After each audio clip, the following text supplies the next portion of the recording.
I caught my dad cheating with my best friend and now he doesn't want me to tell my mom. Disclaimer, this is not my story time. Do you think my dad is a narcissist? Now, my dad is very, very good looking. He's really fit and he's in his early 50s. He's that really annoying type of dad that anytime my girlfriends come over, he always comes downstairs, comes into the kitchen. Because he's always working out in the backyard, he takes off his shirt. A few weeks ago, I saw something that disturbed me. My best friend was over and I left her in the kitchen for a moment. When I came back into the kitchen, I saw her and my dad separate their hands really quickly. And I asked them what they were doing and they were acting so suspicious and nervous. When my dad left, I grilled my best friend and she swore nothing happened. Until a few days after that, I walk in on her sitting on his lap. At this point, they couldn't deny it. Said all they had done was hold hands and kiss. That's when my dad started begging me not to tell my mom. Can you imagine being put in that position? Babe, part 2 is up, go. Caught my dad cheating with my best friend and he doesn't want me to tell my mom. Now you decide if my dad is a narcissist. Claim this is not my story time, it's sending me on Instagram. Once they confessed to me that they had been together, they swore that they had only held hands and kissed. I don't believe that for a single second. My best friend is the type of girl that falls in love every single week with a new guy and gets obsessed. My dad begged me not to tell my mom, and here's why I agreed. My mom is an amazing, amazing mom and wife. She owns a Pilates studio, and she pays for the bills. My dad lost his job and then got really into fitness, and he thought that he was going to be able to work at a gym, but he never really went through with it. My mom told him, it's okay, I'll hold it down. You go do what you want. And a few days later, my best friend comes over without even telling me, and I find them in the kitchen cooking and kissing.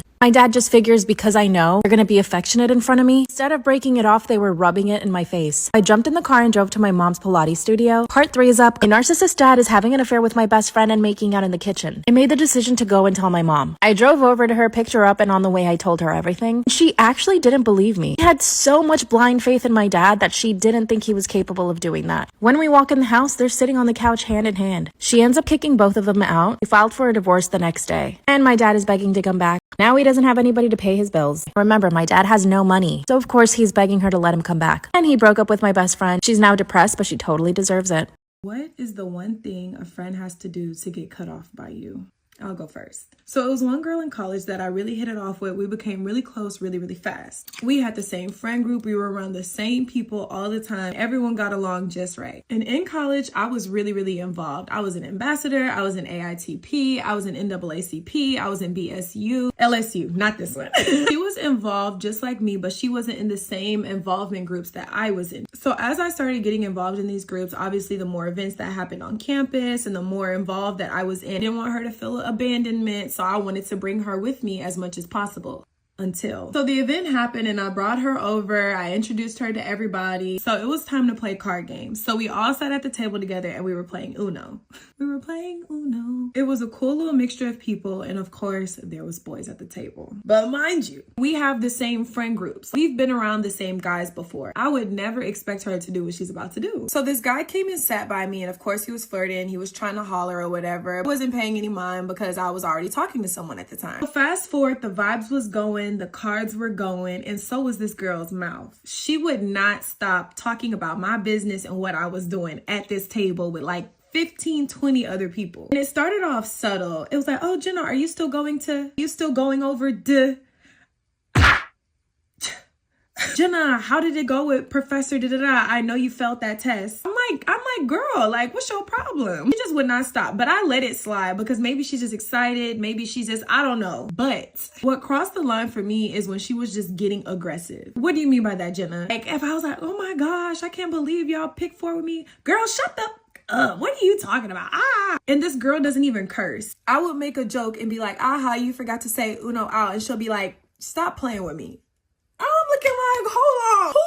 Things got extremely awkward because everybody's looking like, aren't y'all supposed to be friends? Like, or they didn't know whether to laugh or to be scared because she was really doing a lot. You would not think that we were friends when you walked in that room. To me, this was her showing off at this point because I'm like, girl, you don't even talk like this and you not like this. So why are you trying to act like this? Is there a guy you like in here? And lo and behold, it was. So then we move on to the cup game. You know, the head, shoulders, toes, and you grab the cup. That's what we did. So the game was going, and of course, her and I were partners and we teamed up against each other. So they started calling the calls: head, shoulders, elbows, cup. And I lost, she won because she grabbed the cup before me, obviously. And when I tell y'all, this girl got in my face, yeah, get it, yeah. But she was overdoing it. She was spitting in my face. Like, that's how bad it was. It was to a point where our homeboys was like, whoa, like, y'all good? Like, what's up? It was so awkward. I was like, yeah, are you good? Like, what's up? girl, I was just playing with you. What you mean? And I'm like, no. And at this point, I'm like, nah, you was playing. We were at Uno and you was telling my business. You was playing at Uno when you was embarrassing me in front of these guys. You were playing in my face when you got in my face. Like, it's all these I'm playing.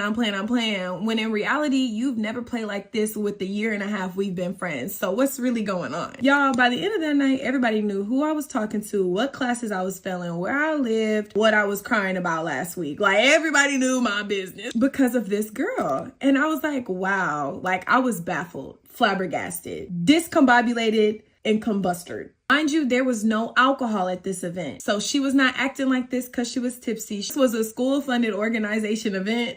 There was no alcohol. So we get in the car and she tries to act normal. Like, this is the friend that I remember driving here with. Talking like she didn't just tell all of my business and embarrass me to the fullest at this event. At this point, I knew what she was doing. She liked a few guys in there. She was showing off. Like, I get it, but at the end of the day, that's not how you do that. Honestly, I wasn't even mad that she did all that. It was the fact that it came out in front of all these people and I felt like you did it on purpose. I was also shocked to know that this was a completely different side of you that I've never even met before. Even though we've been around guys together, we've been around the same friend group. I would never act like that around other people, and I would never act like that when you're introducing me to someone, especially at an event that you work at. I didn't completely cut her off. I definitely kept her at a distance, but I for sure would never and have never invited her to another event or brought her around anyone else because I just felt like that was too much. Because peep, she didn't talk about my accomplishments or talk about anything else. She talked about everything that was happening bad in my life.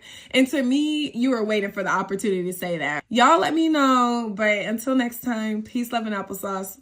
Story time on how when I was in 4th grade, the custodian / janitor at my school was trying to DM me. I'm always really late to the trends, but this is my first time eating one of these.